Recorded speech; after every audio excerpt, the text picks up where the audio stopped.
این گوشی قابلیت هولوگرام داره، یعنی میتونی باهاش هولوگرام درست بکنی. نگاه کن چجوریه، 1 2 3. اوف چه چیز خفنی. تازه اینجوری بالا هم میره، ولی فکر میکنم که به تو هم بعد یادش بدم که چجوریه. باید بهت یاد بدم. بیا تو پریمیه بهت بگم چجوریه. خب بچه، برای اجرای این تکنیک ما نیاز به 2 تا ویدیو داریم. یه ویدیو از خودمون که مثلا همینجوری که میبینید اینجا من میام و حالا مثلا دستم رو حرکت میدم، یه همچین ویدیویی میخوایم.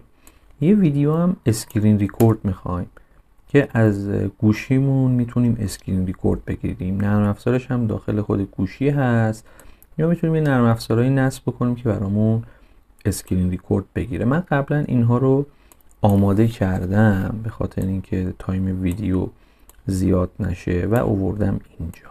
این ویدیوی خودم که لایه پایین قرار میدم، اینم ویدیوی اسکرین که لایه بالا قرار میدم. من شیفت و 5 رو میزنم، وارد افکت کنترل میشم. اول یه خورده اسکیلش بهش میدم و پوزیشن جاشو درست میکنم.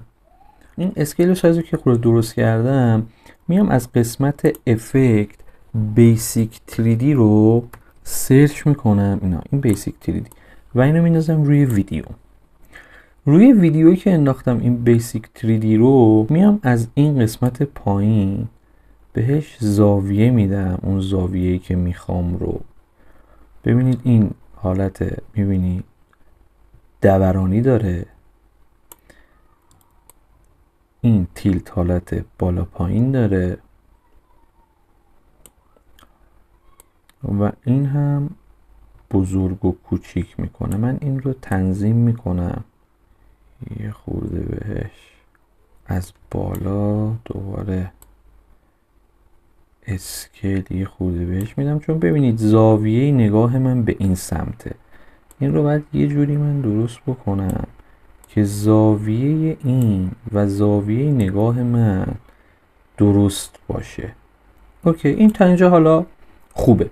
الان باید بریم یه خورده رنگ و نور اینو درست بکنیم، ولی قبل از اینکه رنگ و نورش رو بخوایم درست بکنیم، میایم از این قسمت بلند مودش رو روی لایتن یا اسکرین میذاریم. من لایتن رو ترجیح میدم، میذارم روی لایتن. بعد از اینکه روی لایتن گذاشتیم، بعد رنگ و نورش رو درست کنیم دیگه. میایم اینجا وارد کالر میشیم. برای اصلاح رنگش که حالا یک رنگ بهتری داشته باشه، میام تو قسمت بیسیک تمپریچرش رو رنگ سمت آبی میبریم. کنتراستش رو یه خورده کم میکنیم. هایلایتاش رو یه کوچولو زیاد میکنیم. شادو سایه ها رو زیاد میکنیم. ببینید بیشترش مثلا تو این قسمت هاست، انگار واقعی تر میشه. این قسمت ها رو ببینید، شادو رو که من کم و زیاد میکنم، میبینید بیشترین تاثیرش. من شادو رو زیاد میکنم به خاطر اینکه یه خورده واقعی تر میشه. وایت هم یه خورده باهاش بازی میکنم، یه کوچولو کم و زیادش میکنم. بلک هم تا آخر زیاد میکنم.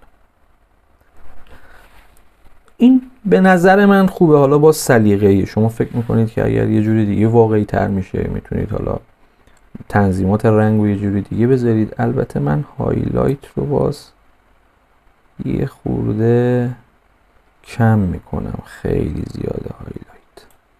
اوکی، دوباره میام وارد قسمت ادیتینگ میشیم. من الان میخوام تمام مشخصات این رو به این یکی ویدیو هم بدم دیگه که اولش میاد و ثابته. میام چیکار میکنم؟ میام روی این کلیک میکنم، کپی رو میزنم، میرم رو این یکی پیس اتریبیوت رو میزنم. پیس اتریبیوت یه چند تا سوال میپرسه که میگه آقا مثلا روی این 2 تا افکت میخوای اعمال بشه؟ میگم بله. میگه موشن، اوپاسیتی و همه چیش، میگم بله میخوام بهش اعمال بشه. ببینید اینم الان شبیه این شد. خب حالا اولش که شروع میشه، ببینید این اینجاست دیگه، بعد میاد اینجا. من میخوام این ظاهر بشه. میام برای این ویدیو یک کی فریم ایجاد میکنم. به چه صورت؟ به صورتی که این میاد بعد اینجا باشه دیگه. ببین اینو من میفرستم میاد اینجا. خب این بعد اینجا باشه. 2 تا کی فریم میذارم، میگم آقا اینجا میخوام این باشه، ولی اولش هنوز نیومده دیگه، اینجاست. میام چیکار میکنم؟ میام اول ویدیو اسکیلش رو کوچیک میکنم، اینو میارم اینجا، موشن بهش میدم میارمش اینجا و از این پایین اوپاسیتی و یه تاگل انیمیشن واسهش میذارم اینجا 100 دیگه میکنم 0. میام بالا go to next key frame، میرم به کی فریم بعدی، میام پایین و اوپاسیتی رو دوباره میبرم 100. ببینیم ما همین یه تیکه رو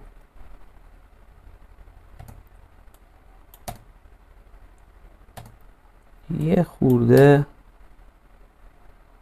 زود میاد. خب کی فریم ها رو یه کوچولو باید بیارم جلوتر، تمام این کی فریم ها رو میگیرم و میارم جلوتر. یه بار دیگه ببین، یه کوچولو باید بیاد جلوتر.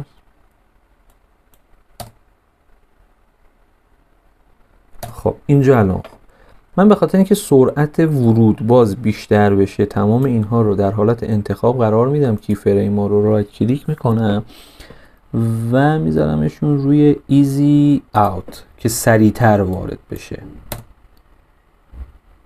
اوکی عالی. خب میرسه اینجا.